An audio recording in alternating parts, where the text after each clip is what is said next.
Les amis, cette nuit, le Maroc n'a pas seulement éliminé les Pays-Bas. Le Maroc a envoyé un message au monde entier. Parce que ce que nous avons vu, ce n'était pas un exploit, c'était une démonstration de maîtrise, une démonstration de courage. Une démonstration qu'aujourd'hui, les Lions de l'Atlas ne craignent plus personne. Pendant plus de 120 minutes, les Marocains ont fait courir les Pays-Bas. Ils ont confisqué le ballon. Ils ont multiplié les occasions. Ils ont frappé encore et encore. Mais malgré cette domination, ils se sont retrouvés menés au score. Et pendant quelques minutes, on s'est tous dit la même chose. Le football est parfois injuste. Comment une équipe qui domine autant peut-elle être au bord de l'élimination? Mais c'est précisément là que cette génération marocaine a montré pourquoi elle est différente. Elle n'a jamais paniqué, elle n'a jamais abandonné, elle a continué à jouer, à croire en son football. Et finalement, elle a été récompensée. Aujourd'hui, nous allons revenir ensemble sur cette rencontre complètement folle. Pourquoi le Maroc a autant dominé? Pourquoi Ronald Koeman s'est totalement trompé dans son coaching? Comment Hakimi et Mazraoui ont détruit les couloirs néerlandais? Pourquoi Verbruggen a retardé l'inévitable? Et surtout, pourquoi cette victoire pourrait faire du Maroc un véritable prétendant au sacre mondial?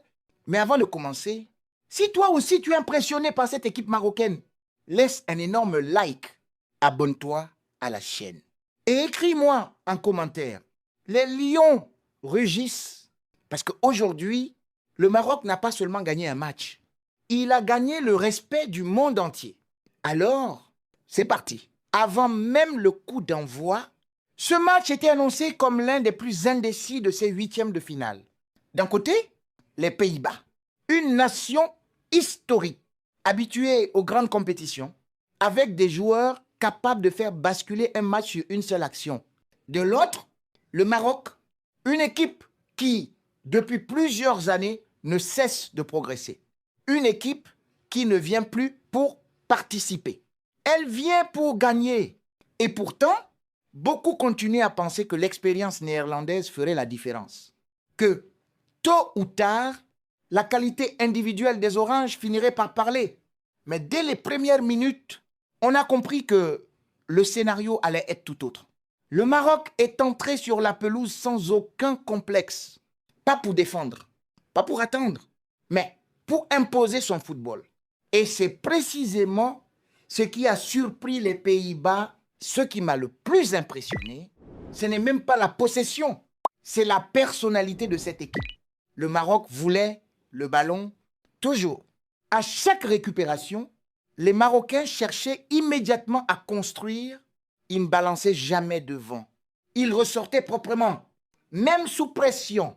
Et c'est là que le travail tactique du sélectionneur apparaît. Hakimi ne jouait presque plus comme un latéral. Mazraoui non plus. Les deux montaient constamment.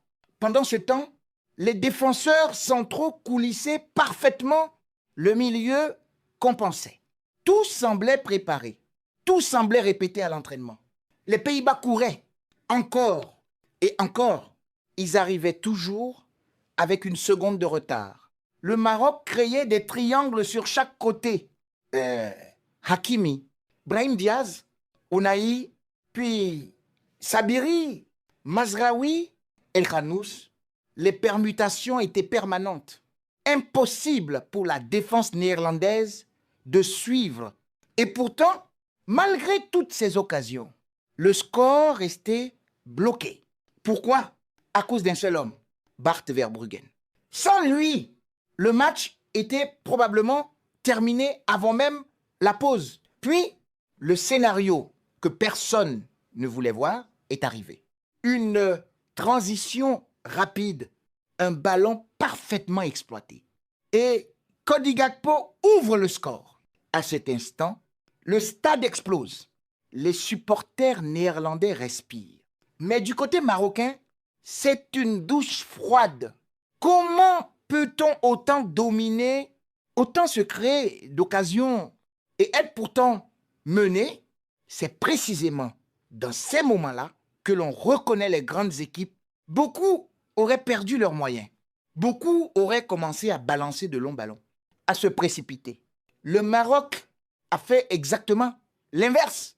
Les Lions ont gardé leur calme. Ils ont continué à jouer. Ils ont continué à croire à leur football. Et cette patience allait finir par être récompensée. De son côté, Ronald Koeman pense avoir fait le plus difficile. Son équipe mène au score. Il décide alors de protéger cet avantage. Sur le papier, l'idée paraît logique. Mais dans la réalité, c'était probablement la pire décision possible. Pourquoi?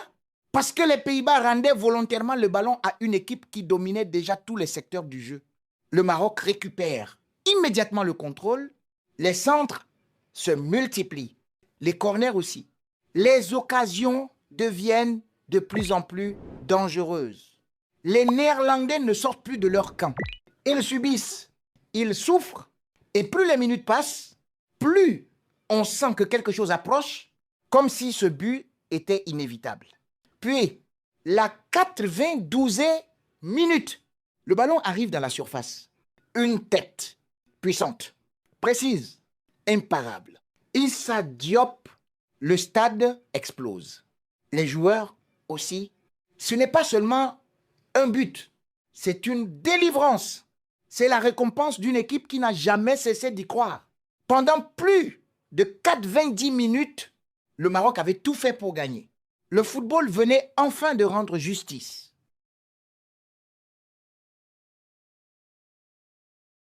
Mais il restait encore une montagne à gravir. Les tirs au but. Et quelle séance!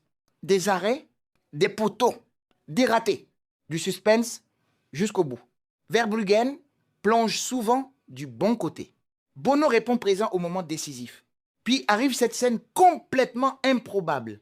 Le gardien néerlandais réalise un arrêt, mais le ballon lui échappe et termine au fond de ses propres filets. Incroyable, cruel. Mais le football est parfois ainsi. Quelques instants plus tard, le dernier tir marocain fait exploser tout un peuple. Les Lions de l'Atlas sont qualifiés. Cette victoire dépasse largement une simple qualification. Elle confirme une chose. Le Maroc fait désormais partie des très grandes nations du football mondial. Cette équipe ne gagne plus grâce à la chance. Elle gagne grâce à son organisation, grâce à son identité, grâce au travail effectué depuis plusieurs années. Le prochain adversaire s'appelle le Canada. Mais après une telle démonstration, une question se pose. Qui aura vraiment envie d'affronter ces lions de l'Atlas? Parce qu'aujourd'hui, le Maroc n'a pas seulement éliminé les Pays-Bas, il a envoyé un avertissement à toute la planète football. Et vous, pensez-vous que cette génération peut aller jusqu'au sacre mondial? Dites-le moi en commentaire. Si cette analyse vous a plu, laissez un like, abonnez-vous à la chaîne et activez la cloche pour ne manquer aucun débrief. On se retrouve très bientôt pour une nouvelle analyse. Ciao!